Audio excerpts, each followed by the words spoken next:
Hello and welcome to yet another video on Margin Notes presented by your mentor Vivek. Margin Notes episode 2. As always, this is commentary on somebody else's article, not a summary of it, and the link to the original is in the description. Today's is by Saeed Zarinfam, published on Medium in May, and it makes one claim that everything else in the piece hangs from. The specification, not the code, should be the primary artifact you maintain, and the code is something you generate from it. That is not a small idea. That is an inversion of how essentially all of us were trained to think, and it deserves to be taken seriously and then tested. So let me give you his argument properly, because it is a clean one. In the traditional model, requirements get written once, argued about for a few weeks, and then quietly buried under sprint boards and tickets. The code becomes the source of truth, and the specification becomes an outdated artifact.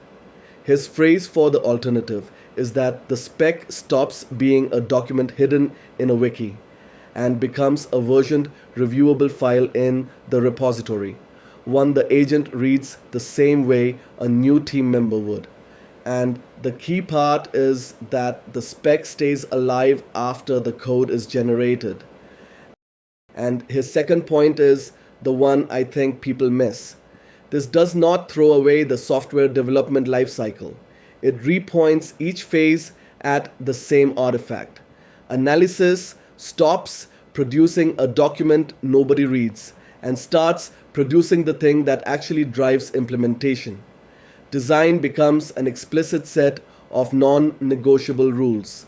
Testing takes its first tests from the acceptance criteria already written in the spec, and onboarding, his strongest claim, stops being an exercise in reverse engineering somebody's code base.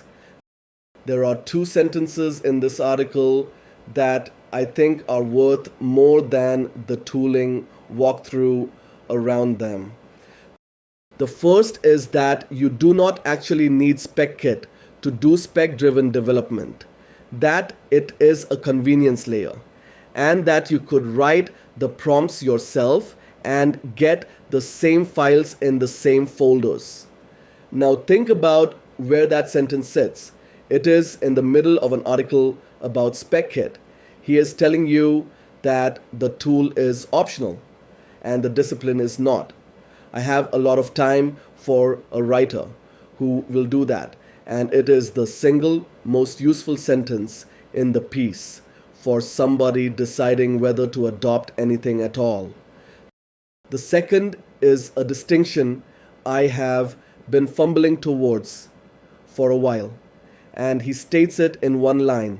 Your project context file, the one the agent reads every session, is mostly descriptive. Here is how this project is laid out. Here is the command to run the tests. A constitution is mostly prescriptive. These are the non-negotiable rules every feature must follow. Same layer of the project, completely different question. If you have ever wondered why your context file keeps growing and never seems to stop anything from going wrong, that is the answer. You have been writing description where you needed rules. Now the disagreement, and it is with the strongest claim in the article rather than the weakest. He says maintenance is probably where the greatest long-term benefit lies. That when the spec is up to date, onboarding a person or an agent stops being reverse engineering. I agree with the conditional, and I want to underline it because the whole claim lives inside those four words. When the spec is up to date. A specification that has drifted is not a neutral artifact. It is confidently wrong, and every agent that reads it will follow it without hesitating. That is worse than having nothing. because nothing at least makes you go and look. And there is a measured reason to worry about exactly this. On the spec signal side of the channel, we covered a study of 300,000 AI authored commits, where 22.7% of the issues introduced were still sitting in the code at the repository's latest state. Code drifts. That is measured. Whether the specification drifts along with it is not measured by anybody, as far as I can find. And that is the open question underneath this entire methodology. One more thing, and it is a compliment. In the middle of the walkthrough, he stops and documents an actual bug in the current version of the tooling and the exact configuration change needed to get past it. Most tutorial articles quietly edit that kind of friction out so the walkthrough reads smoothly. Leaving it in is a signal that he genuinely ran this, and it is the reason I trust the rest of the walkthrough. So what do you take out of it? The first thing is a discipline, and it is free.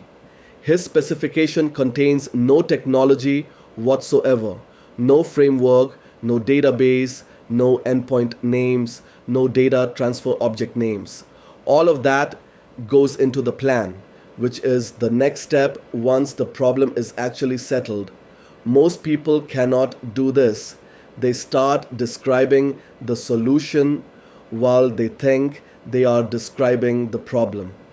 Keeping those two apart is most of the value of the whole method, and it does not require you to install anything.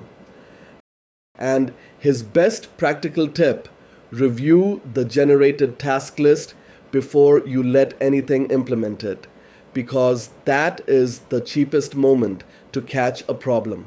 But the part I want to highlight is the second half of his advice. If something is missing from the tasks, go and fix the specification, not the task list.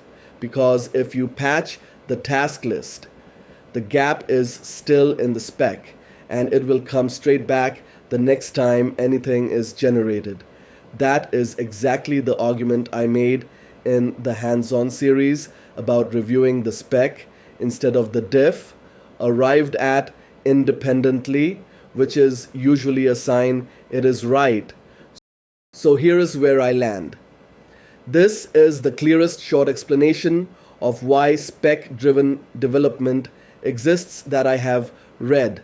And if somebody on your team keeps asking what all this is actually for, this is the article to send them. Take the inversion seriously. Hold the maintenance promise conditionally, because it depends entirely on a discipline nobody has measured yet. The full article is by Saeed Zarinfam on Medium. The link is in the description, and it is worth your 14 minutes. Go and read it. If you found this useful, please like, share, and subscribe. Thanks for patient listening, and see you in the next video. Until then, peace out.